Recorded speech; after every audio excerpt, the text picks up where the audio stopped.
হাতের আঁচলাই ভরে বেশ কিছু বকুল নিয়ে ঘরে ফেরে। খুঁজে খুঁজে সুই সুতা বের করে এক বুক ভালোবাসা নিয়ে মালা গাঁথে ব্যক্তিগত নারীর জন্য। বানানোর শেষে ডাক দেয় মৈত্রীকে। মৈত্রী বিরক্ত হয়ে রান্নাঘর থেকে রুমে আসে। সে জানে না আসা অবধি মাস্টার চুপ করবে না, তাই চুপচাপ চলে এলো। এসেই চিরচেনা ভঙ্গিতে বলল, জলদি বলো, সময় নেই। শতক তার তাড়াহুড়ো দেখে মুচকি হেসে তাকে টেনে নিয়ে আয়নার সামনে দাঁড় করিয়ে মালাটা গলায় পরিয়ে দেয়। মৈত্রী অবাক, মালাটা হাত দিয়ে ধরে আয়নার ভিতরে চাইল। শতক তার দিকেই তাকিয়ে, তুমি বানিয়েছো? পছন্দ হয়েছে? খুব, আরো 2টা বানাতে হাতেও পারতাম। শতক হেসে টেবিল থেকে আরো 2টো মালা এনে তার হাতে পরিয়ে দেয়। মৈত্রী খুশিতে আত্মহারা। তোমাকে অনেক ধন্যবাদ। শতক হাসলো। মৈত্রীকে পেছন থেকে জড়িয়ে আয়নায় তার দিকে তাকিয়ে বলল, আমার বকুল বনের পাখি, তোকে অনেক ভালোবাসি। শত পাখির কলতানের চেয়ে মধুর তোর এই ঠোঁটের হাসি। মৈত্রী হেসে শরীর ছেড়ে দিল। শতক আগলে নিল। মৈত্রী আবদার করলো, শতক ভাই। শতক শুনল না। মৈত্রী বুঝতে পারল। মাস্টার মশাই, হুম, একটা গান গাও তো। কি গান? তোমার ইচ্ছা। শতক মুচকি হেসে ধীরে ধীরে গাইল, ঢেকে রাখি যেমন কুসুম পাপড়ির আবডালে ফসলের ঘুম, তেমনি তোমার নিবিড় চলা মরমের ওই পথ ধরে আমার ভেতর বাহিরে অন্তরে অন্তরে আছো তুমি হৃদয় জুড়ে। ও সাপ্তাহিক পঞ্জিতে আজ শুক্রবার। আর শুক্রবার মানে সকল মুসলমানদের জন্য সাপ্তাহিক ঈদের দিন। এই দিনটা বাংলাদেশের সাপ্তাহিক ছুটির দিনও বটে, তবে গৃহিণীদের জন্য নয়, বরং এই দিনে তাদের ব্যস্ততা আরও বেড়ে যায়। ছুটির দিন হওয়ার সকলেই বাড়িতে থাকে। সবার এক একটা আবদার, এটা খাবো ওটা খাবো, এ কাজ করে দাও, কাপড়গুলো ধুয়ে দাও, আরও ব্লাবলা। মৈত্রীরও আজ ব্যস্ততা বেড়েছে। সকালের রান্না বান্না রানু খালা ও সে মিলে করেছে। খাওয়া দাওয়ার পর্ব শেষ হলে রানু খালা ঘর মুছতে লাগলো। মৈত্রী শতকের কিছু কাপড় কেচে দিল। রানু খালা তার কাজ শেষ করে চলে গেল। শতক ঘরে ঘুমিয়ে আছে। মৈত্রী ভাবলো কি করবে। দুপুরের জন্য কিছু স্পেশাল রান্না করবে কি? করাই যায়, তবে মাস্টার মশাই দুপুরে দাওয়াত আছে কোনো স্টুডেন্টদের বাসায়। তাতে কি, মেজো আমা মেজো আব্বা আছে। ভাবনা শেষে রান্নাঘরে গিয়ে ভাবলো কি রাঁধবে। অনেক ভেবেচিন্তে বিরিয়ানি রান্না করার সিদ্ধান্তে উপনীত হয় মৈত্রী। বিরিয়ানি আব্বা ও ভাইয়ের বেশ পছন্দ, তাই বেশি করেই রান্না করবে ভাবলো। ফ্রিজ থেকে গরুর মাংস বের করে ভিজিয়ে রেখে বাকি কাজ স্বাচ্ছন্দ্য মনে করতে লাগলো মৈত্রী। রান্না শেষ হতেই জোহরের আজানের ধ্বনি ভেসে আসে। মৈত্রী লেবু শসা টমেটো ফ্রিজ থেকে বের করে রেখে দেয়। খাওয়ার একটু আগে কাটবে। বের করে রুমের দিকে যায়। মাস্টার মশাইকে ডেকে তুলতে হবে। তার যা ঘুম বাবা। সে রুমে ঢুকে শতককে বেশ কয়েকবার ডাক দিল। শতক আরেকটি বালিশ দিয়ে কান চাপা দিয়ে আবার শুয়ে পড়ল। মৈত্রী ফ্যান অফ করে দিল, তারপর পিঠে ধাক্কা দিয়ে কয়েকবার ডাক দিতেই শতক বিরক্ত হয়ে কানে চাপা দেয়। কানে চাপা দেওয়া বালিশটা তুলে মৈত্রীকে ঢিল ছুড়লে মৈত্রীর মুখে লাগে। মৈত্রী নাকে হালকা ব্যথা পায়। মৈত্রী নাক ডলতে ডলতে কাঁদো কাঁদো স্বরে বলে, তুমি আমায় মারলে? শতক ওর কথা শুনে চোখ পিটপিট করে বলল, কোথায় মেরেছি? মাত্রই মারলে। আমি থাকবো না তোমার সাথে, এক্ষুনি চলে যাব। আব্বার কাছে বিচার দিব যে তুমি মারছো আমাকে। শতক হা করে রইল। শুধু বালিশটা ঢিল দিয়েছি, তাই মারা হলো? হ্যাঁ হলো, যাচ্ছি আমি। যা।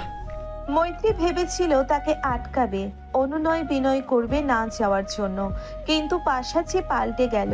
মৈত্রী ধীরে ধীরে দরজার কাছে গেল, এই আশায় যে মাস্টার ডাক দেবে, কিন্তু ডাকলো না। মৈত্রী দরজার কাছে গিয়ে ফিরে এসে বালিশটা তুলে শতককে এলো পাথারি মারতে মারতে বলল, আমি চলে যাই এটাই চাও তাই না? শয়তান বিলাই একটা। শতক বালিশটা কেড়ে নিয়ে বলল, মিঠুর বাচ্চা, তুই দিন দুপুরে স্বামী নির্যাতন করছিস, আর আমি না হয় মাত্র একবার মেরেছি, তুই কতবার মারলি? হাজার ঠিক বলে, তোর ভবিষ্যৎ জামাইয়ের ভবিষ্যৎ অন্ধকার আমি আজ হাড়ে হাড়ে টের পাচ্ছি। মৈত্রী ভেংচি কেটে হেসে বলল, আর তোমরা দুই ভাই তো সাধু। ডাকছিলি কেন? আজান দিয়েছে কখন, আর আপনি মহাশয় এখনো নিদ্রায়, তাই আপনাকে স্মরণ করিয়ে দিতে এলাম। শতক উঠে ওয়াশরুমে যেতে যেতে বলল, তো ভালোবেসে আদর করে তুলতেই পারতি, এইভাবে পাড়ার কুচুটি মহিলাদের মতো চিল্লাচিল্লি করা কি দরকার?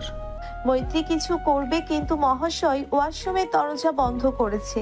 মৈত্রী শতকের পাঞ্জাবি বের করে খাটে পা ঝুলিয়ে বসে রইল। শতক বের হয়ে এলো, তোয়ালে দিয়ে হাত মুখ মুছতে মুছতে বেরিয়ে এলো। অজু করে এসেছে বোধহয়। শতক পরনের টি শার্ট খুলে হাতা কাটা সাদা গেঞ্জি পরে নিল। মৈত্রীর হাত থেকে পাঞ্জাবি নিয়ে পরে নিল। মৈত্রী চুপ করে তার কর্মকাণ্ড দেখতে লাগলো। গোসল করলে না? আয়নার সামনে দাঁড়িয়ে চুলে চিরুনি দিয়ে জবাব দিল শতক। এরপর পারফিউম স্প্রে করতে লাগলো। মৈত্রী মুচকি হেসে বলল, আতর দিতে পারো না? নেই তো। মৈত্রী বিছানা থেকে উঠতে উঠতে বলল। আমার জন্য জিলাপি আনবা কিন্তু। শতক কপালে মৃদু ভাঁজ ফেলে বলল, আমার দাওয়াত আছে, আনবো কিভাবে জিলাপি? বিকেলে বাজার থেকে এনে দিবনি। না, মসজিদে যে দেয় ওইটাই খাবো। জেদি কণ্ঠ মৈত্রীর। শতক হতাশ হয়ে বলল, আমি কিভাবে আনবো? আব্বা আনবে, সেটা নিস। মৈত্রী মুখ ছোট করে নিল। শতক টুপি পরে ঘুরবে তখনই মৈত্রী পেছন থেকে শতকের গলা জড়িয়ে ঝুলে পড়ল পিঠে। এই কি করছিস? মৈত্রী হেসে বলল। তো চড়েছি।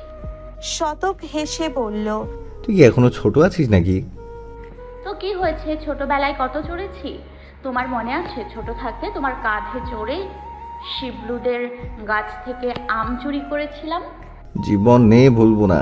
আম পেড়ে নিয়ে তোরা সবাই ভেগে গিয়েছিলি, আর শামসু কাক্কার কাছে আমি ধরা পড়েছিলাম।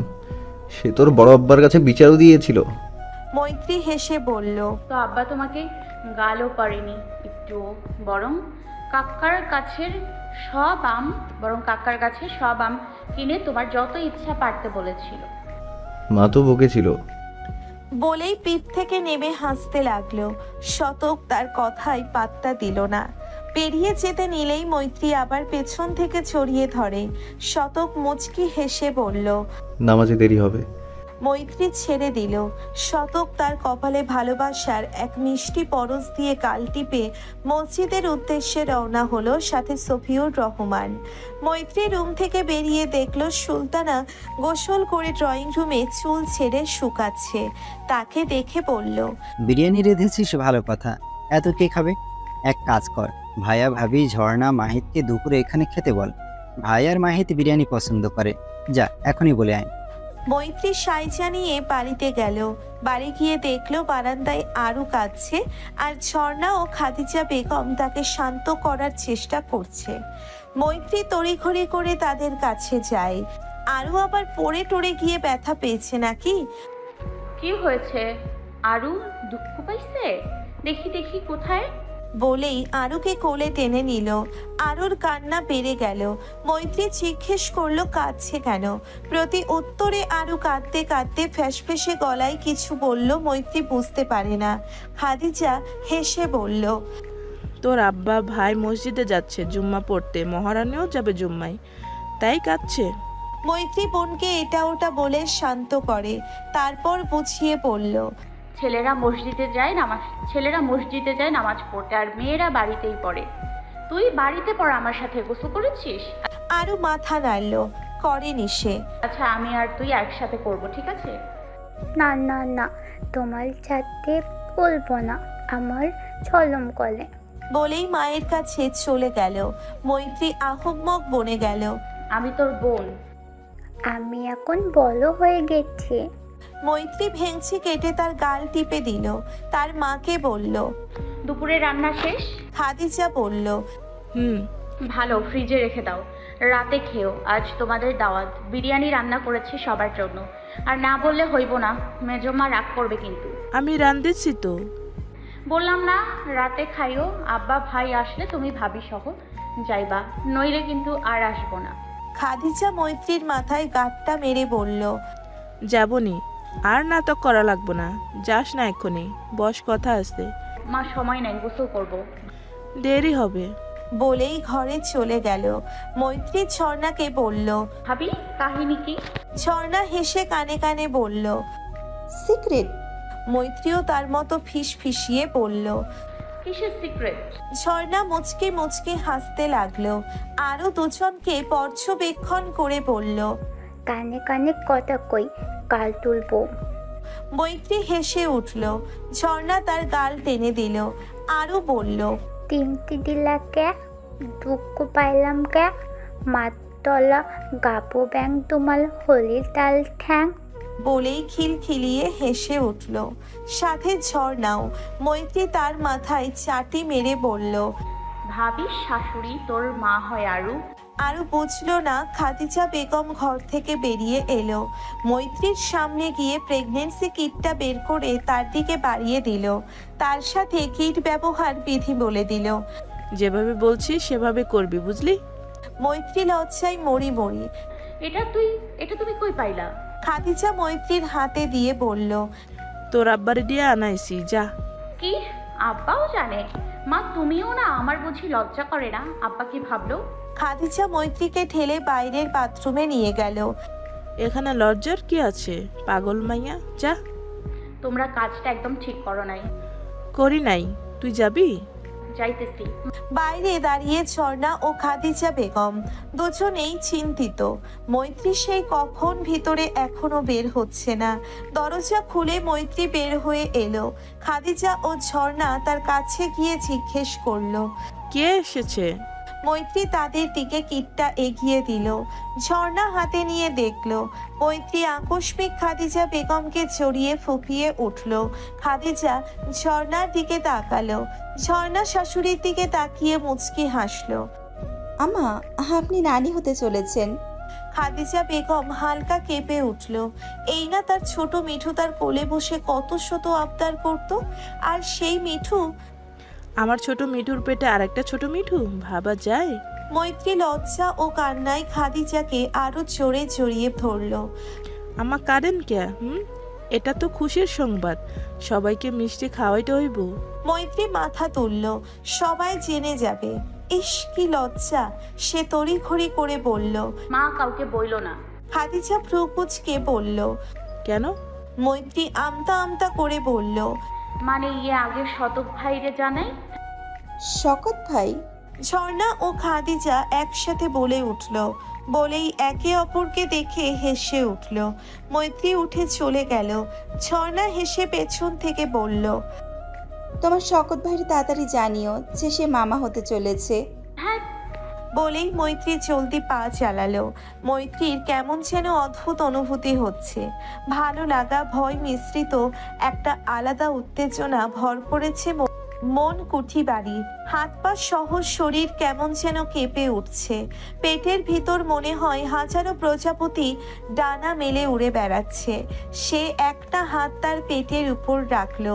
হাতটা যেন কেঁপে উঠল। একটা ছোট্ট প্রাণ তার ভিতরে। সত্যি, যে প্রাণ তার ভিতরেই বড় হবে, তাকে মা বলে ডাকবে। মা, মা, মা, মা, হ্যাঁ, মা বলেই ডাকবে। ভাবতেই চিল্লাতে মন চাইছে, আবার কান্না করতে মন চাইছে, হাসতেও মন চাইছে। এ কেমন খুশি, কেমন অনুভূতি! ভাবতে ভাবতেই মৈত্রী বাড়িতে এসে নিজের রুমে ঢুকে বিছানায় শুয়ে পড়ল। কতক্ষণ উত্তেজনায় গড়াগড়ি খেলো। পেটে হাত দিয়ে কিছুক্ষণ বিড়বিড় করলো। আয়নার সামনে দাঁড়িয়ে কামিজ উঠিয়ে পেট দেখলো। এই ছোট্ট টাম্মিতে একটা জান বেড়ে উঠেছে। হঠাৎ শতকের কথা মনে পড়ল। আচ্ছা, মাস্টার মশাই শুনলে কেমন প্রতিক্রিয়া দেখাবে? সিনেমার হিরোদের মতো কাঁদবে, নাকি খুশিতে তাকে কোলে নিয়ে দোল খাওয়াবে, নাকি রেগে যাবে? সেটা পরে দেখা যাবে, কিন্তু তাকে বলবে কিভাবে? হঠাৎ লজ্জা এসে চেকে বসলো তা তনু মন জুড়ে। কামিজ নামিয়ে পেটে হাত রাখলো। চোখটা ছলছল করে উঠল। উপরওয়ালার কাছে হাজারো শুকর আদায় করলো। আলহামদুলিল্লাহ। আলমারি খুলে জামা বের করতে নিলে আলমারির উপরের তাকে বেশ কিছু শাড়ি নজরে এলো। এগুলো মাস্টার এনে দিত, উপহার। সে পরেনি একটাও। যেই গরম গেল পরার ইচ্ছেই জাগেনি। আজ পরাই যায়। সে একটা জামদানির শাড়ি বের করে নিল। আলমারি বন্ধ করে বিছানায় শাড়ির ভাঁজ খুললেই শাড়ির ভিতর থেকে ব্লাউজ, পেটিকোট ও অন্তর্বাস বেরিয়ে এলো। তার অধর কোণে হাসি ফুটে উঠল। মাস্টারটা এত আদরে কেন? শতক নামাজ পড়ে স্টুডেন্টের বাসায় গিয়েছিল। স্টুডেন্টের মা বেশ কয়েকদিন ধরেই ফোন করে বাড়িতে যেতে বলে। কোনো কিছু উপলক্ষে না, এমনি। শতক কয়েকবার মানা করেছিল কিন্তু মানেনি, তাই শিকার হয়। শুক্রবারের নামাজ পড়ে যাবে বলেছিল সে। আজ সেই দিন। সেখান থেকেই বাড়ি ফিরল। স্টুডেন্টের গার্ডিয়ান খুবই আন্তরিক, বেশ যত্ন করেই খাইয়েছে। সর্বক্ষণ পাত ভর্তি ছিল তার। খাওয়া দাওয়া ভালোই, তবে তার শরীরটা কেমন যেন লাগছে। না, খাবারের দোষ নেই, খাবার খাওয়ার আগে থেকেই শরীরটা বারবার ঘেমে যাচ্ছে, গরম গরম লাগছে। প্রেশারটা বেড়ে যাচ্ছে কি? বাড়ি ফিরে আগে গোসল করার সিদ্ধান্ত নিল। বাইকটার বেগ একটু বাড়িয়ে দিল। অল্প সময়ের ব্যবধানে বাড়িতে পৌঁছে যায় শতক। মেইন দরজা দিয়ে ভেতরে ঢুকতেই হাসির শোরগোল ভেসে আসে। সে দেখে ডাইনিং টেবিলে বসে হাবিবুর রহমান, আয়েশা, মতিউর রহমান, খাদিজা, সফিউর রহমান, সুলতানা, মাহিদ, ঝর্ণা, জ্যোতি, হুমা ড্রয়িং রুমে বসে খাচ্ছে। শতক তাদের দেখে বলল। সুলতানা হেসে বলল, আমরা কেউ জানতাম না, মৈত্রী দেখি বিরিয়ানি এনেছে, হয়ে গেল সবার দাওয়াত। শতক মৈত্রীর দিকে তাকালো, তাকিয়েই যেন ভুল করলো। শাড়ি পরেছে, সেজেছে কি হালকা, না খুঁজেও কোনো সাজ পেল না। একদম নর্মাল ফেস, তবে খুবই স্নিগ্ধ লাগছে। মাথায় ঘোমটা দেওয়া, একদম নতুন পুতুল বউ। শতককে সকলের সামনে ওভাবে তাকাতে দেখে লজ্জা পেল মৈত্রী। অন্যদিকে তাকালো।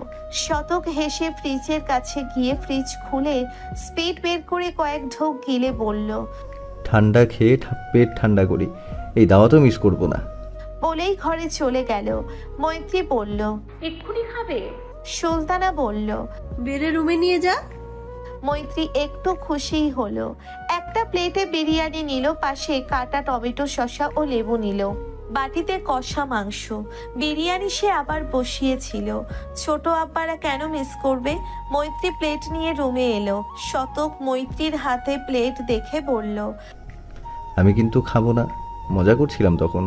নিয়ে যা, আমার পেট ভর্তি, রাতে খাবনি। মৈত্রীর মনটা একটু খারাপ হলো। ভেবেছিল দুজন একসাথে খাবে একই প্লেটে। সে চলে যেতে নিলেই শতক বলল, আচ্ছা আন, খাইয়ে দে, তবেই খাবো। মৈত্রী খুশি হয়ে গেল। প্লেট রেখে পানি আনতে গেল। শতক পাঞ্জাবি খুলে গেঞ্জিটাও খুলে ফেলল। উফ, অস্থির অস্থির লাগছে। ফুল পাওয়ারে ফ্যান চলছে, তবুও যেন গরম শেষ হচ্ছে না তার পেট ভর্তি এখন খেলেই বেশি। তবে মৈত্রীর মলিন মুখ দেখে রাজি হলো। আর তাছাড়াও মৈত্রীর হাতের বিরিয়ানি অসাধারণ। মৈত্রী মাংসের ঝোলের সাথে বিরিয়ানি মেখে মাংস সহ লোকমা ভরে শতকের মুখে দিল। শতক নিল, অনেক কষ্টে গিলেও নিল। মৈত্রী এরপরে আর এক লোকমা দিলে শতক বলে, আর খেতে পারবো না, তুই খা। তোমায় কেমন যেন অস্থির লাগছে। শরীর ঠিক আছে তোমার? শুধু একটু গরম লাগছে। বলেই পাঞ্জাবিটা বিছানা থেকে তুলে পকেট থেকে জিলেপির টোপলা বের করলো।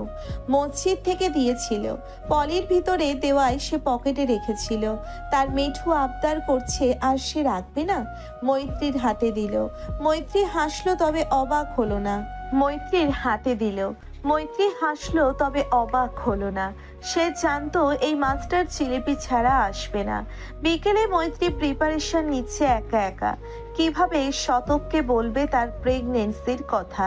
ইয়ে রিস্তা কিয়া কেহলাতা হে। নাইরা নামক নায়িকার মতো বলবে, শতক উই আর প্রেগনেন্ট। সিনটা তার দারুণ পছন্দ হয়েছিল। না, কি আবোল তাবোল ভাবছে সে সিদ্ধান্ত নিল একদম সরাসরি বলবে, কোনো ভংচং করতে পারবে না। সে বুকে ফু দিয়ে বেশ সাহস নিয়ে রুমে গেল। দেখলো শতক সোফায় বসে, খালি গায়ে, পরনে শুধু পাঞ্জাবির সাথে ট্রাউজার। তার চোখটা ভারী হয়ে এলো, ঘুম ঘুম পাচ্ছে। শতকের চওড়া খালি বুকে লোমগুলো চেয়ে আছে যেন তার দিকে, বুকটা যেন তাকে সম্মোহন করছে। আয়, এখানে মাথা রেখে ঘুমিয়ে পড়। শতক চোখ বুজে আছে, তার শরীরটা ভালো লাগছে না। কারো উপস্থিতি বুঝতে পেরে চোখ খুলে মৈত্রীকে দেখে অধর কোণে হাসি ফুটে উঠল আপনে আপ। সে সিঙ্গেল সোফা থেকে উঠে আসে, মৈত্রীও এগিয়ে যায়। কিছু বলবে এর আগে শতক কোমরে দুহাত দিয়ে তাকে জড়িয়ে ধরে ঘাড়ে মুখ গুজে দীর্ঘশ্বাস টেনে নেয়। মৈত্রী হেসে তার উন্মুক্ত পিঠে হাত রেখে বলে, মাস্টার কিছু গুরুত্বপূর্ণ কথা বলতে চাই। এভাবে বল। আরেকটু নিজের সাথে চেপে ঘাড়ে ঠোঁট নাড়িয়ে বলে উঠল শতক। মৈত্রী হালকা কেঁপে উঠল। না, বলছি আগে ছাড়ো, খুবই ইম্পর্টেন্ট কথা। সিরিয়াস গলায় বলল মৈত্রী। শতক আরেকটু চেপে ধরে বলল, ছাড়তে মন চাইছে না, একেবারেই ভালো লাগছিল। বলেই ছেড়ে দিল। মৈত্রী একটু সরে গিয়ে ঢোক গিলল, শতকের দিকে তাকিয়ে পড়ল। শতক ঘাড়ে হাত রেখে মাথা এপাশ ওপাশ করে বলল। মৈত্রী একটা লম্বা শ্বাস টেনে পড়ল। দেখো, বকবে না একদম। আমি জানি না কেমন করে হলো, আসলে মানে তুমি না আমি মানে বলছি। বলেই সামনে ঘুরল। শতক তার পিছনে। সে বুকে ফু দিয়ে পড়ল। তুমি প্রেগনেন্ট? বলেই জিভে কামড় দিয়ে সাথে সাথে শুধরে নিয়ে বলল, না না না, তুমি না, তুমি প্রেগনেন্ট। না না না, তুমি না, আমি প্রেগনেন্ট, মা হতে চলেছি, আর তুমি বাবা। বলেই চোখ বুজে নিল। তবে কান খাড়া রাখলো শতকের প্রতিক্রিয়া শোনার অপেক্ষায়। এক পলক দুই পলক, কিন্তু শুনতে পেল না। হঠাৎ কিছু পড়ে যাওয়ার শব্দে পিছনে ফিরে তাকিয়ে দেখতে পেল শতক পড়ে আছে ফ্লোরে, চোখ বন্ধ করে। মৈত্রীর চোখ বন্ধ করে আবার খুলল। তারপর শতকের মাথার কাছে বসে বলল, শতক ভাই, শতক ভাই। মাস্টার মশাই, মাস্টার ওঠো বলছি। আব্বা হওয়ার কথা শুনেই ফিট খেয়ে গেলে নাকি মাস্টার? না, উঠল না। মৈত্রী গালে হাত রেখে ঝাঁকি দিল। No response. বুকে হাত রেখে ডাকলো কয়েকবার, শুনল না। তার বুকটা মোচড় দিয়ে উঠল। সে উঠে বাথরুম থেকে এক মগ পানি এনে শতকের মাথাটা তার কোলে নিয়ে বসলো। মুখে পানি ছিটিয়ে ডাকলো, শুনল না। নাকের কাছে হাত দিল, নিঃশ্বাস চলছে কিনা। মৈত্রী কেঁদে উঠল। শতক ভাই ওঠো না, মজা করছো আমার সাথে তাই না?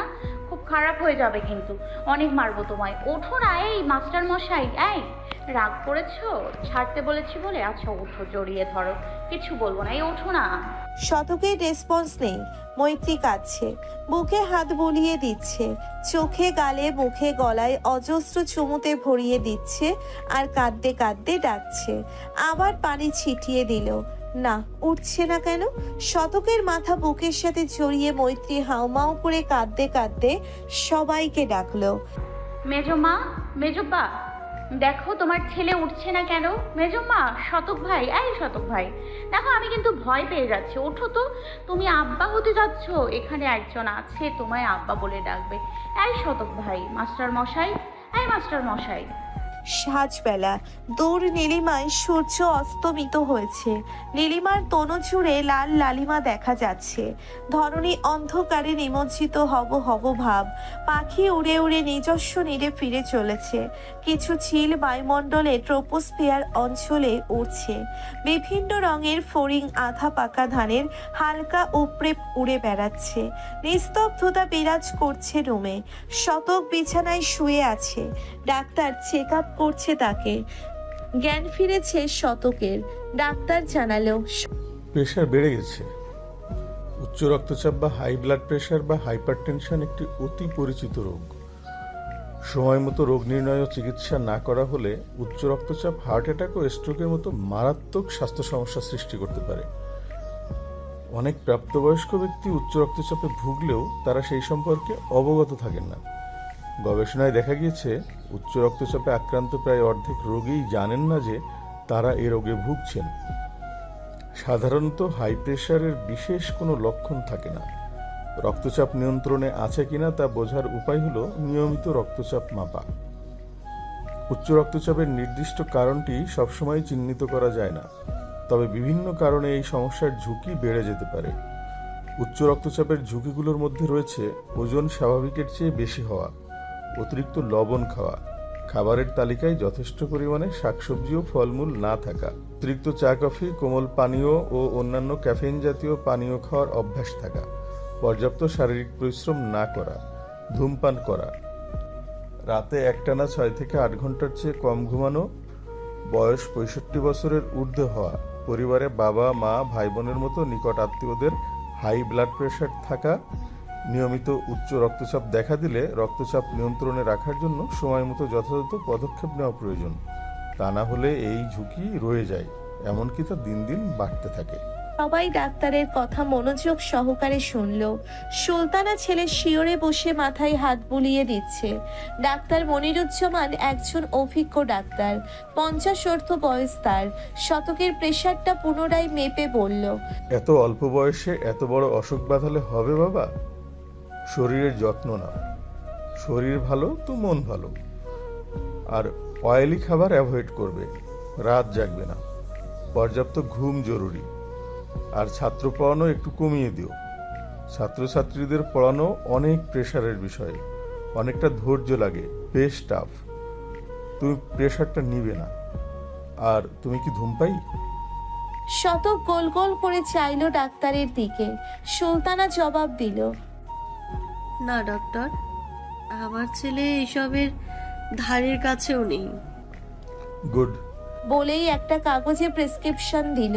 হাবিবুর রহমানের হাতে কাগজটা দিল, তারপর বলল, আচ্ছা বেশ, উঠছি আমি। প্রেসক্রাইবকৃত ঔষধ নিয়ে আসবেন, কখন খেতে হবে লেখা আছে। আর কোনো সমস্যা হলে আমায় কল করবেন।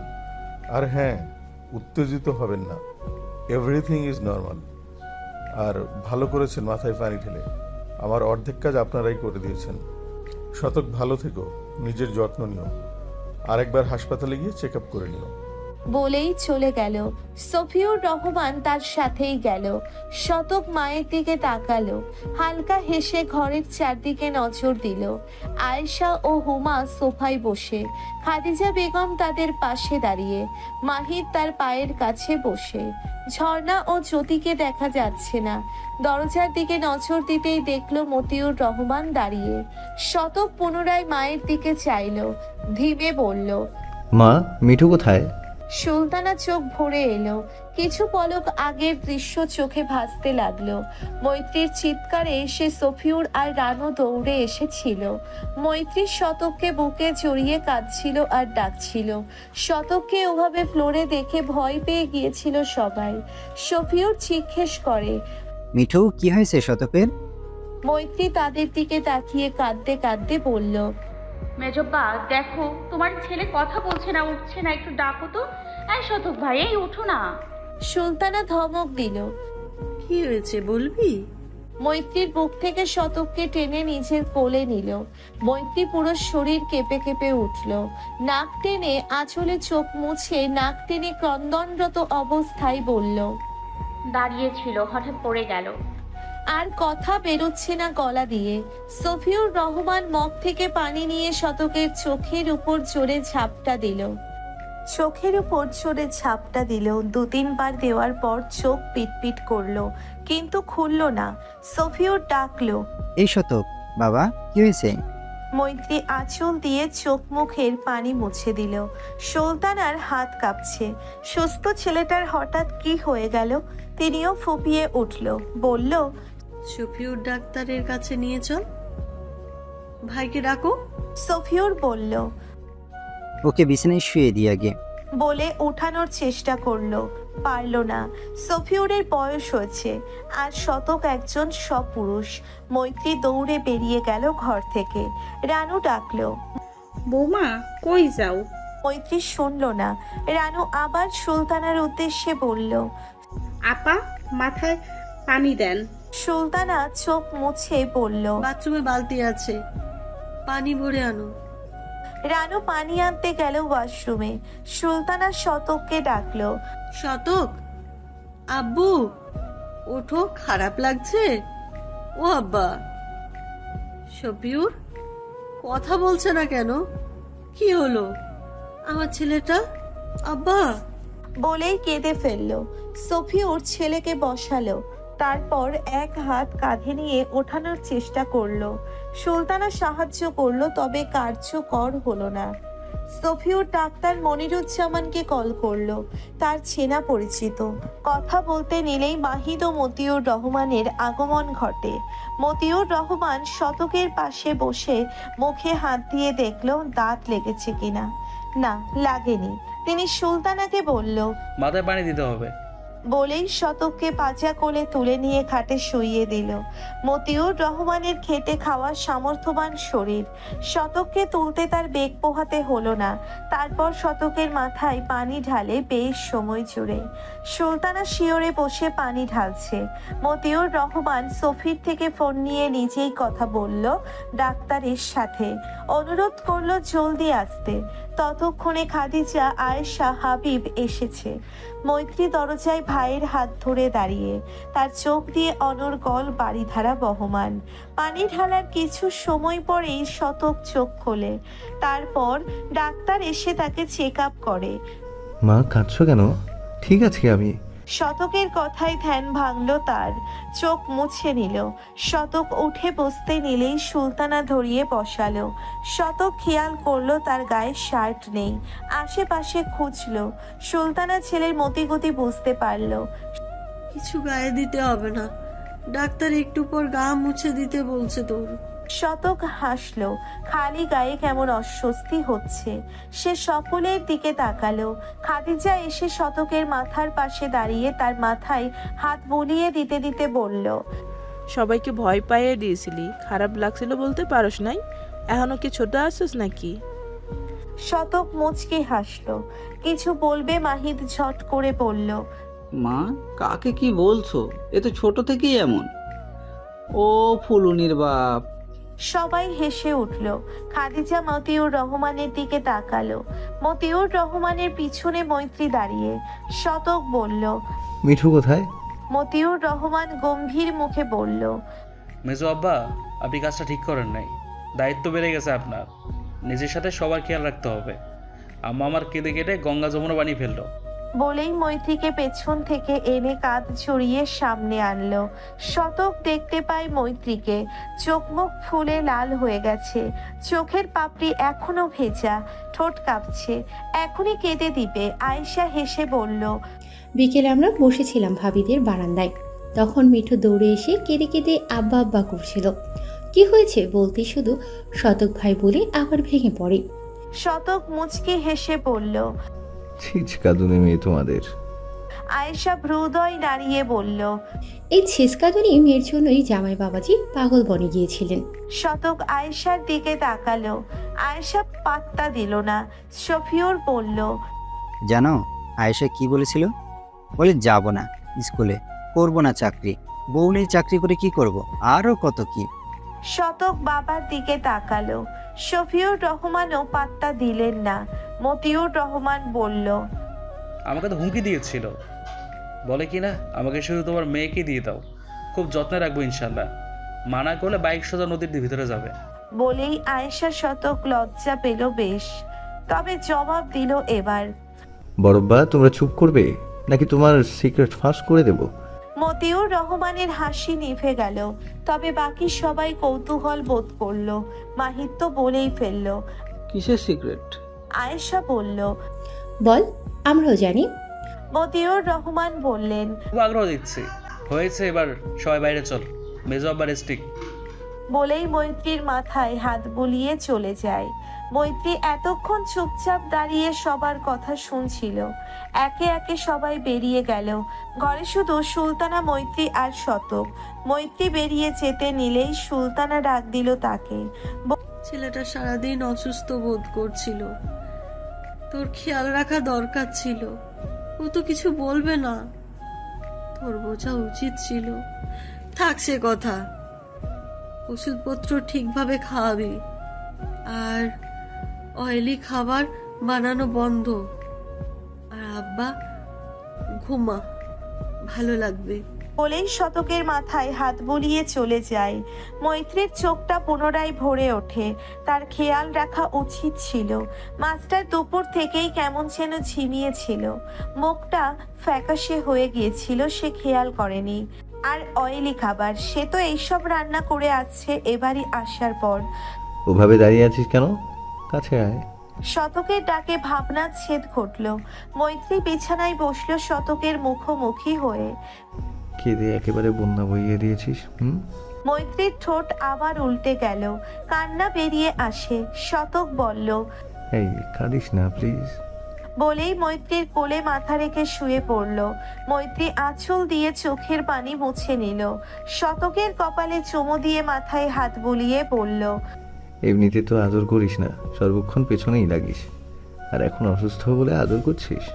মৈত্রী হেসে ঝুঁকে শতকের কপালের চারপাশে চোখের পাতায় গাল জুড়ে নাকে থুতনিতে পাগলের মতো চুমু দিতে লাগলো। শতক হাসলো। মৈত্রী থেমে নেই। বেশ কিছু পলক পরে মৈত্রী থামলো। শতকের গলা বুক পেটে হাত বুলাতে বুলাতে বলল, আমি খুব ভয় পেয়ে গেছিলাম। শতক মৈত্রীর দিকে চোখ উঁচিয়ে চাইল। মৈত্রী অপলক শতকের দিকেই তাকিয়ে। I am fine Mithu. মৈত্রী কিছু বলল না, না নজর ঘোরালো। ভাবলো মাস্টার মশাই কি এখন শুনেছে তার কথা, জানে তার বাবা হওয়ার কথা? শোনেনি হয়তো। শতক চোখ সরিয়ে নিল। সিলিং ফ্যানের দিকে কয়েক পলক তাকিয়ে কাত হয়ে মৈত্রীর উদরে মুখ গুজে দিল। এক হাতে কোমর বেষ্টন করে অপর হাতে উদরের আঁচল সরিয়ে নিয়ে পুনরায় মুখ গুজে দিয়ে কয়েকটা গভীর চুম্বন করলো। মৈত্রী কেঁপে উঠল। মাস্টার মশাই জানে? তখন যে বলেছিলি সেটা সত্যি? মুখ গুজেই বলল শতক। মৈত্রীর গা শিরশির করছে। শতকের দাড়ি ভুগছে, শতকের দাড়ি চুকছে তার উদরে। মৈত্রী শতকের চুল শক্ত করে ধরে সরাতে চাইল। শতক সরল না, বরং আরো চেপে গেল। উদরে গাল দ্বারা ঘষা দিল। মৈত্রী উহ বলে উঠল। শতক আবার দিল। মৈত্রী চুল খামছে সরানোর চেষ্টা করে বলল, লাগছে তো। কি? শতক স্পর্শকাতর স্থানে আলতো কামড় দিয়ে বলল, লাগুক, আগে বল সত্যি কিনা। মৈত্রী জানে কিসের কথা বলছে, তবুও বলল। শতক মাথা তুলে মৈত্রীর দিকে চাইল। এক পলক দুই পলক তাকিয়ে মৈত্রীকে ঝট করে বিছানায় শুইয়ে দিল। মৈত্রীকে আটকিয়ে নিয়ে আঁচল সরিয়ে দিয়ে পেটে মাথা রেখে বলল, এই জায়গায় আমার আব্বা অথবা আম্মা আছে, তাই না মিঠু? আহ, কি সুন্দর আদুরে ডাক। মৈত্রী লম্বা শ্বাস টেনে শতকের মাথা চেপে পড়ল। শতক হাসলো। উদরে চুমুতে চুমুতে ভরিয়ে দিল আর বিড়বিড়িয়ে আব্বা আম্মা চোখতে লাগলো। তার বিশ্বাসই হচ্ছে না সে বাবা হতে চলেছে। কেউ তাকে আব্বা আব্বা বলে ডাকবে, ছোট ছোট হাত দিয়ে আদর করবে, কখনো শাসন তার কোলে চড়ে বেড়াবে, কত শত আবদার করবে। কিভাবে জানলি? মা বুঝতে পেরে প্রেগন্যান্সি কিট এনে পরীক্ষা করতে বলেছিল। আমায় জানাসনি কেন? আজই জানতে পেরেছি তো। ওর কতদিন? 1.5 মাস, 2 মাস নাকি কি জানি না। হাসপাতালে গিয়ে চেক আপ করাবনি? আবার নীরবতা। শতক মৈত্রীর পেটেই হাত মাথা দিয়ে শুয়ে আছে। মৈত্রী তার মাথায় হাত বুলিয়ে জিজ্ঞেস করলো, তুমি খুশি হয়েছো? শতক মাথা তুলে মৈত্রীর মুখের সামনে মুখ নিয়ে নাকে নাক স্পর্শ করে বলল, তোর কি মনে হয়? মৈত্রী শতকের গাল টিপে দিল। শতক মৈত্রীর পিঠে নিচে এক হাত দিয়ে তাকে বুকে জড়িয়ে নিল শক্ত করে। আলহামদুলিল্লাহ, আমি খুবই খুশি হয়েছি মিঠু। আমার কেমন যেন ফিলিংস হচ্ছে, কেমন যেন। I can't say. আমারও। আমি বাবা হব। আমি মা। আমায় আব্বু বলবে না, মামা বলবে। মৈত্রীও তার বুকে মুখ গুজে দিল। বলেই মৈত্রী শতকের বুক থেকে মাথা সরিয়ে চোখ টিপ দিল। শতকের ভ্রু কুঁচকে যায়। তোকে ফুপ্পি বলবে, দেখে নিস। মৈত্রী হেসে শতকের গাল টিপে বলল, মাকে চিনে নেবে, দেখে নিও। শতক মৈত্রীর দিকে গভীরভাবে তাকিয়ে অপলক। চোখের ইশারায় জানতে চাই কি হয়েছে। শতক নির্বিকার তাকিয়ে। মৈত্রী তার চোখের গভীরতা কিছু অনুভব করতে পারল। সে শান্ত হয়ে এলো, তারপর শুধালো, ওভাবে তাকিয়ে আছো কেন? শতক অপলক তাকিয়েই উত্তর দিল, তোকে খুব আদরে লাগছে, একটু আদর করি। শতক হেসে কপালে চুমু এঁকে দিল, গালে নাকের ডগায় থুতনিতে। এরপর তড়িৎ বেগে আঁকড়ে ধরল অধর জোড়া। সেথায় আধিপত্য শেষে গলায়, তারপর বুকে নেমে এলো। মৈত্রীর শতকের চুল খামচে ধরে তাদের এই তীব্র ভালোবাসাময় মুহূর্তেই বাগড়া দিতে হাজির হলো হুমায়রা ও মাহিদ। কিছুক্ষণ আগেই খাদিজার মুখে মৈত্রীর প্রেগনেন্ট হওয়ার কথা শুনে হুমা ও মাহিদ ঝগড়া করতে করতে ওদের রুমেই আসছিল। হুমা বলল, ইস, আমি ফুপ্পি হব। মাহিদ তার মাথায় চাটি মেরে বলল, গাধি, তুই খালা হবি ফুপিনোস, আর আমি মামা হব। হুমায়রা মাথা ডলতে ডলতে বলল, মাহি ভাই মারছো কেন? আর 100 ভাই ভাই হয় আমার, তাই ফুপ্পিও হব, আর খালামুনিও। আমার ভাগ্নিকে বলবো তোকে ফুপা বলে ডাকতে। খালার খা, ফুপির ফু, খাফু।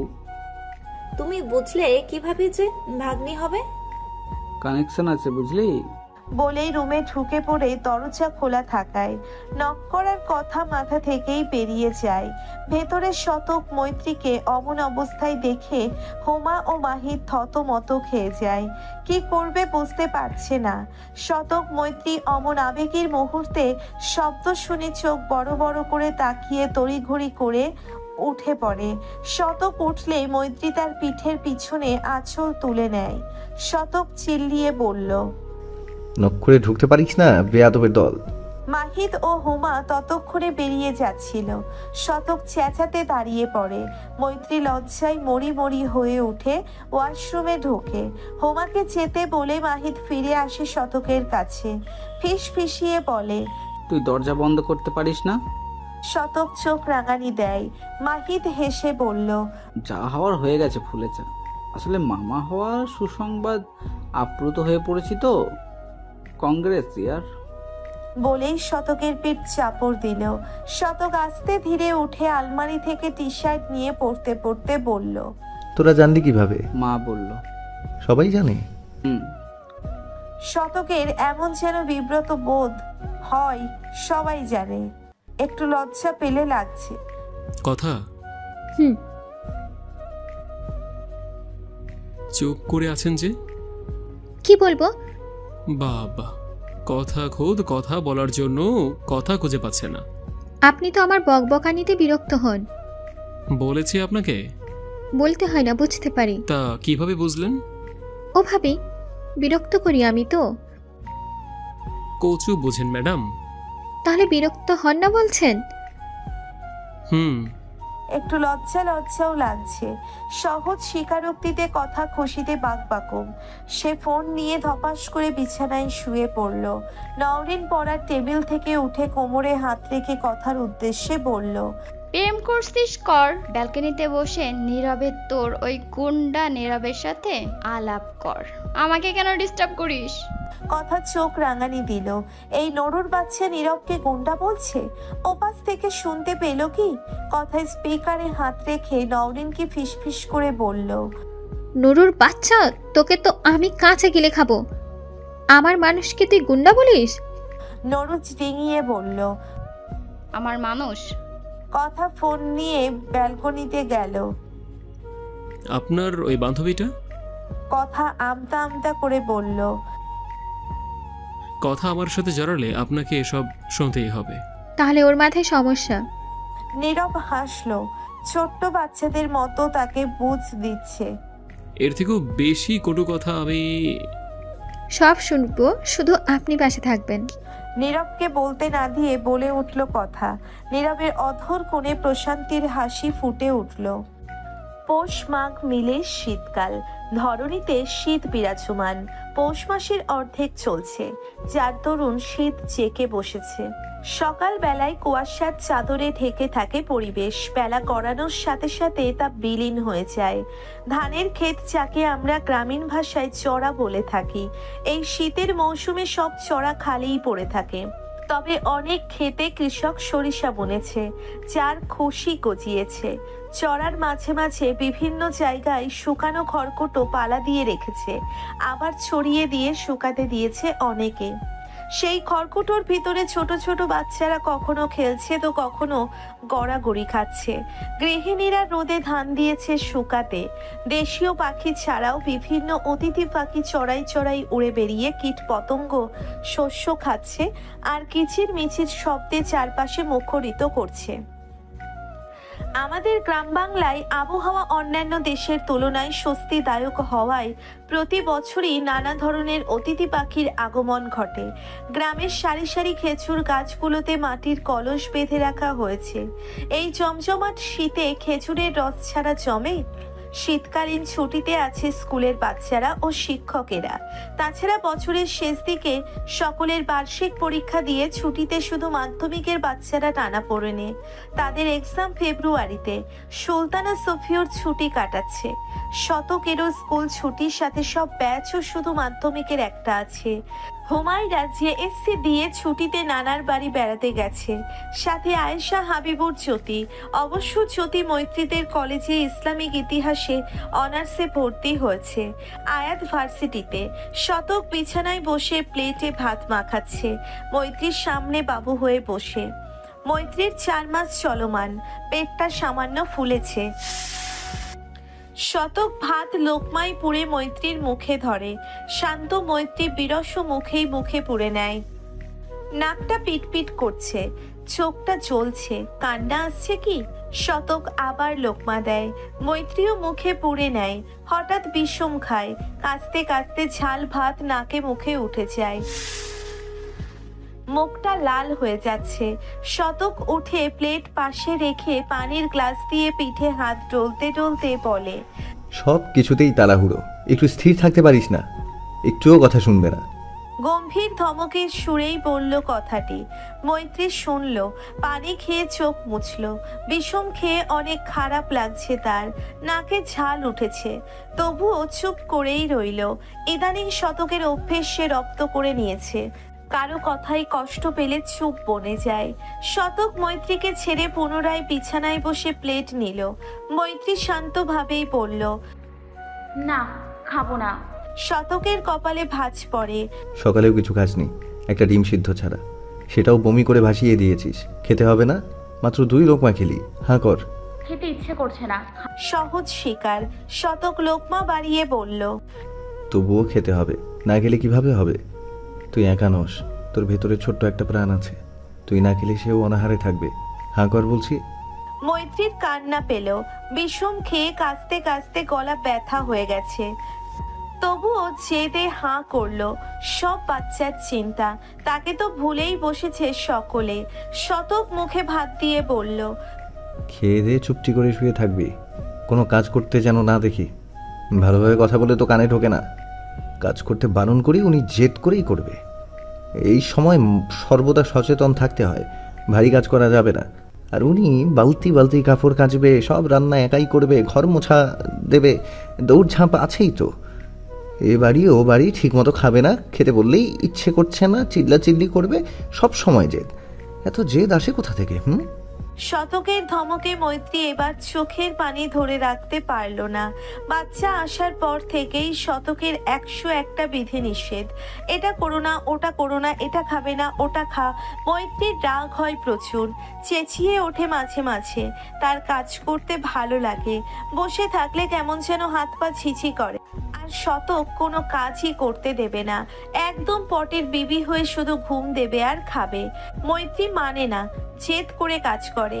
শতকের স্কুল বন্ধ হওয়ায় আরো ঝামেলায় পড়েছে মৈত্রী। শতক মৈত্রীর কান্না দেখে গলল না। বেশি আদর করে করে মাথায় বসিয়েছে। এখন কোনো কথাই শোনে না, একটু শাসন জরুরি। আর মৈত্রী একা না, বাচ্চা আছে, তাকে সাবধানে চলাফেরা করতে হবে, নিজের যত্ন নিতে হবে। অথচ মেয়েটা কিচ্ছু শোনে না, শুধু জেদ জেদ করেই একটু আগে কাপড় কেচেছে। শতক এসে ধমকিয়ে তুলেছে তাকে। হ্যাঁ করছিস না কেন? খাবো না। জেদি উত্তর। শতক শক্ত কণ্ঠে বলে, খেতে হবে, ভালোই ভালোই হাঁ কর। খাবো না বলছি তো। শতক প্লেটটা রেখে মৈত্রীর গাল চেপে জোর করে লোকমা মুখে পুরে দিল। মৈত্রীর গাল দিয়ে এঁটো মেখে জেদি মৈত্রী থু দিয়ে সব ভাত ফ্লোরে ফেলে দিল। শতকের চোয়াল শক্ত হলো।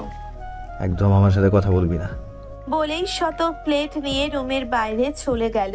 মৈত্রী তার যাওয়ার দিকে তাকিয়ে রইল, চোখ দিয়ে অনর্গল বাড়িধারা বইছে, গালে মুখে এঁটো লেগে তার। নীরব দোকানে বসে, তার চাচা নেই আজকে, শুধু সে আর কর্মচারী ছেলে বাবু। তেমন কাজ নেই কারো, দোকানে ভিড় নেই। এমনিতেই স্বর্ণের দোকানে ভিড় তো হয়ই না, তবে কাস্টমার আসে, কিন্তু কিছুদিন হলো কোনো কাস্টমার নেই। নীরবের মুখ গম্ভীর। বাবু ছেলেটা বেশ কয়েকটি ঝাড়ি খেয়েছে, তবুও উল্টো পাল্টা কথা বলে যাচ্ছে। নীরবের মুডটা অফ বেশ কিছুদিন ধরেই। আর মুড অফের কারণ কথা মেয়েটা আগের মতো নেই, একটু পরিবর্তন হয়েছে। আগে প্রতি রাতে কথা নিজে ফোন দিয়ে বেশ সময় ধরে আলাপ করত, আর এখন নীরব ফোন দেয়, মেয়েটি ধরে টুকটাক কথা বলতেই বলে রাখছি পড়া আছে। একদিন তো ধরেইনি, সেই পাগলামোটা আর নেই। ভালোবাসা কি ফুরিয়ে যাচ্ছে, নাকি ভালোবাসা ছিলই না, শুধু ক্ষণিকের আবেগ, নাকি জেদ? নীরব আর ভাবতে পারল না। মেয়েটির সাথে সে জুড়ে গেছে ওতপ্রোতভাবে। এখন কথার সাথে কথা না বললে শুধু ভালোই। আর ভালো লাগাটা মৈত্রীর নরম সুলভ স্বভাব চরিত্রের জন্য। আর কথা, নীরব অনুভব করেছে মেয়েটাকে সে ভালোবাসে। তার মায়াতে নীরবকে বেশ বাজেভাবেই জড়িয়েছে। কথাকে সে কথা অনেকভাবে বুঝিয়েছে, আর মেয়েটা বুঝেছে। তারপর সব ভালোই চলছিল। রাতের নির্জনে মিষ্টি মিষ্টি ফোন আলাপ, কখনো ভিডিও কলে একে অপরের দিকে তাকিয়ে থাকা, একে অন্যের কথায় মুচকি হাসা, লজ্জা পেয়ে যাওয়া। তারপর হঠাৎ করেই কেমন অবহেলা শুরু হলো। নীরব কথার সাথে সোশ্যাল মিডিয়ায় যুক্ত হয়েছে বেশ সময় ধরেই। নীরব কথার সব স্টোরি পোস্ট দেখে, একদল বন্ধুদের সাথে সেলফি, গ্রুপ পিক, রেস্টুরেন্টে খেতে গিয়ে সকলের সেলফি, কোথাও ক্যাম্পে গেলে আরো কত ছবিতে বেশ কিছু ছেলে ফ্রেন্ডসও আছে। নীরব জিজ্ঞেস করছিল, কথা বলতো, তার সাথেই পড়ে। সবাই ডাক্তার, নীরব কিছু বলতো না। কথার ছেলে বন্ধু থাকা নীরবের একটুও পছন্দ না, তবুও চুপ রইতো। ছেলেগুলোকে দেখে কেমন হীনমন্যতায় ভুগতো। ছেলেগুলো কত স্মার্ট, হ্যান্ডসাম দেখতে, তবে সেও কম হ্যান্ডসাম নয়। সকলকেই তার সৌন্দর্যের প্রশংসা করে। তার দাদি তো বলে, আমার নাতি ফুরায় রাজকুমার, তার থেকেও বেশি সুন্দর দেখতে। আমার নাতি থেকে সুন্দর ফোলা এই গ্রামে একটাও নাই। কিন্তু সৌন্দর্যে কি এসে যায়, যোগ্যতা থাকতে হবে না?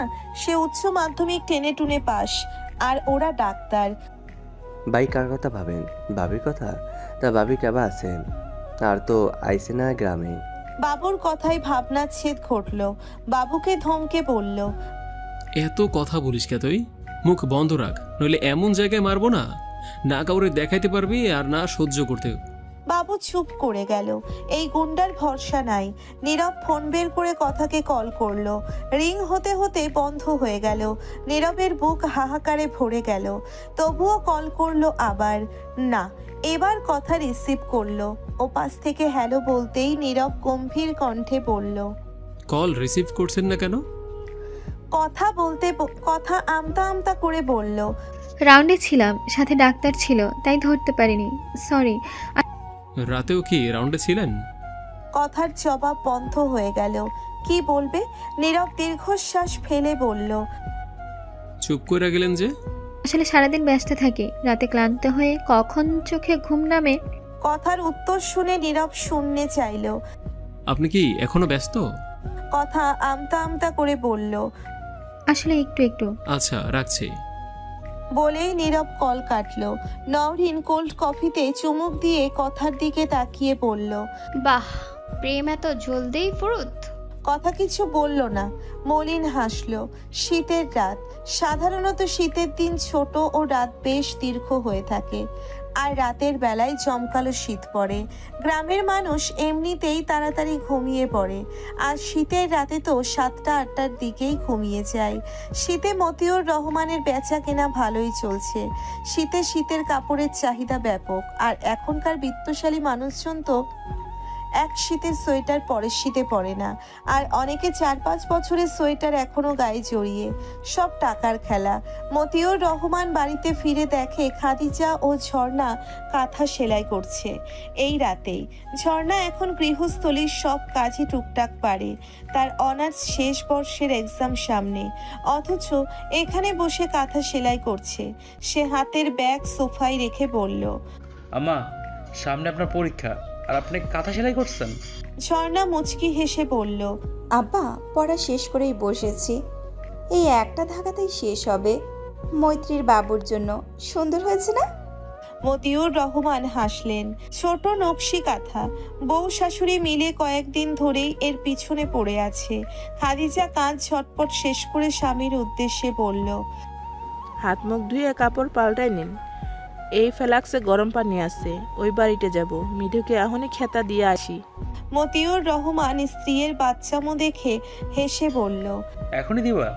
বাচ্চা হইলে তারপর দিও। আর ছোট আম্মা কোথায়? বলতে বলতেই আরু আব্বা আব্বা ডাকতে ডাকতে দৌড়ে বাবার কোলে চলল। পিছনে মাহিদ। মতিউর রহমান মেয়েকে কোলে নিয়ে আদর করলো। আব্বা, আমার জন্য কি এনেছো? খাদিজা আরুর দিকে চোখ পাকিয়ে বলল, ওর জন্য কিছু আনবেন না? একটু পড়বা বইসে নাই।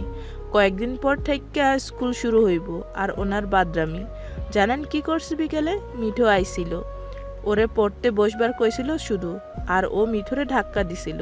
মতিউর রহমান মেয়ের দিকে চাইল। আরু ঠোঁট উল্টে ভ্যা ভ্যা করে কেঁদে দিল। মাহিদ মাকে বলল, মা, ও তো ছোট, বোঝে নাকি? খাদিজা কিছু বলবে মতিউর রহমান চুপ করতে বলে মেয়েকে আদর করে বোঝাতে লাগলো। আরু অলক্ষী মেয়ের মতো বাবার কথায় সাই জানিয়ে গলা জড়িয়ে ধরে। শতকদের ড্রয়িং রুমে আড্ডা বসেছে। শবনম, আকিব এসেছে, সাথে বাচ্চারা সহ। বাচ্চাদের স্কুল ছুটি হওয়ায় আর আকিবেরও অফিসের শীতকালীন ছুটি থাকায় শবনম বাবার বাড়িতে এসেছে। সেই দাদির মৃত্যুর সময় এসেছিল। শুনেছে মৈত্রী প্রেগনেন্ট, কিন্তু আসবো আসবো করেও আসা হয়নি তাদের। সহস্রটাও কাল ভোরের বাসে আসবে। সবাই হাসি ঠাট্টায় মেতে। মতিউর রহমান আর খাদিজাও আছে। উপস্থিত নেই আরু, মাহিদ ও ঝর্ণা। আরু এখন মৈত্রীর থেকে দূরে দূরেই থাকে। আরু শুনেছে তার বোনের বাবু হবে, সেও খুশি হয়েছিল। তবে সবাই এই পেটে থাকা বাবুকে অনেকগুলো পুতুল খেলনা দিয়েছে, অনেক ভালোবাসে। আবার বাবু আসলে আরু কিনে দেবে বলেছে। তখন সে মুখ ফুলিয়ে নিয়েছে। সবাই ওই বাবুকেই ভালোবাসে, তাকে না। সে কাউকে বলেনি, তবে মনে অভিমান করে বসে আছে।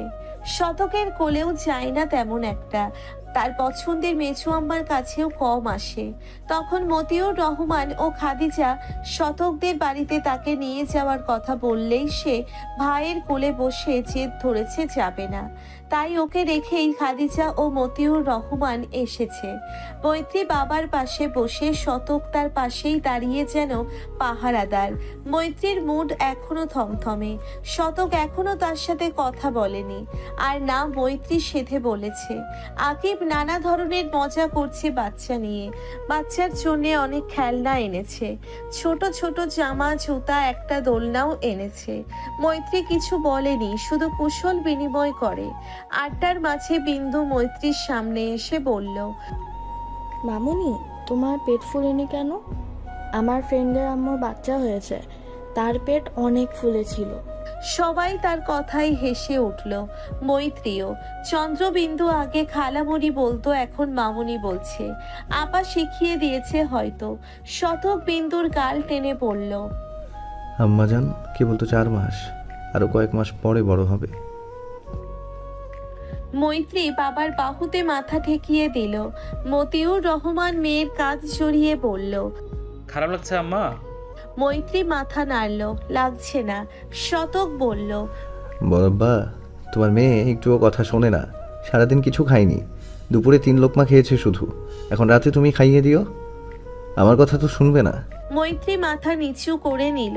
সুলতানা শুনে বলল, এই স্টেজে ওকে সাবধানে থাকতে হবে, অথচ ও কেয়ারলেস থাকে।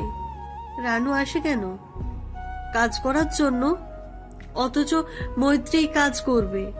রান্নাঘর মোছা, আজ নাকি কাপড়ও কেচেছে। ওকে কতবার বলি, শোনেই না, জেদ করে কাজ করে। আগে তো এমনই ছিল না। হ্যাঁ, প্রেগন্যান্সি টাইমে মেজাজ খিটখিটে হয়, কিন্তু নিজেরও বাচ্চার ভালোটা তো বুঝতে হবে। মৈত্রীর চোখ ছাপিয়ে জল গড়িয়ে পড়ল। সুলতানা তা দেখে বলল, কাঁদছ কেন? বকেছি তোমায়? মৈত্রী জল মুছে নিল। মতিউর রহমান মেয়ের মাথায় হাত বুলিয়ে বলল, আমরা সব কি শুনছি? আপনি আমার ভালো আম্মা, যার নামে কখনো কেউ নালিশ দেয়নি। মৈত্রী সোফা থেকে উঠে হন হন করে রুমে চলে গেল। মতিউর রহমান ডাকলো। আম্মা। দাঁড়ায়নি মৈত্রী। খাদিজা সফিউর রহমান আকিবও ডাকলো। শতক ঠাই দাঁড়িয়ে। সবাই ডাকছে, তাদের কথা তোয়াক্কাই করলো না। আকিব বলল, হে, রাগ করেছে বোধহয়। প্রেগনেন্সি তো এইসব কমন ব্যাপার, হুটহাট মেজাজ খারাপ হয়ে যায়।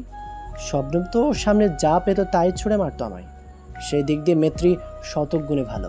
সে বলল। শবনম চোখ রাঙানি দিল। বেশি কথা বলো তুমি। শবনমের কথায় আকিব চুপ করে গেল। মতিউর রহমান চিন্তিত। তার মেয়েটা শান্ত শিষ্ট ভদ্র, কারো মুখের উপর না করে না, বিয়াদবের প্রশ্নই আসে না। মেয়েটা এভাবে সবাইকে অগ্রাহ্য করে চলে গেল, তার বিশ্বাসই হচ্ছে না। সে সুলতানাকে বলল,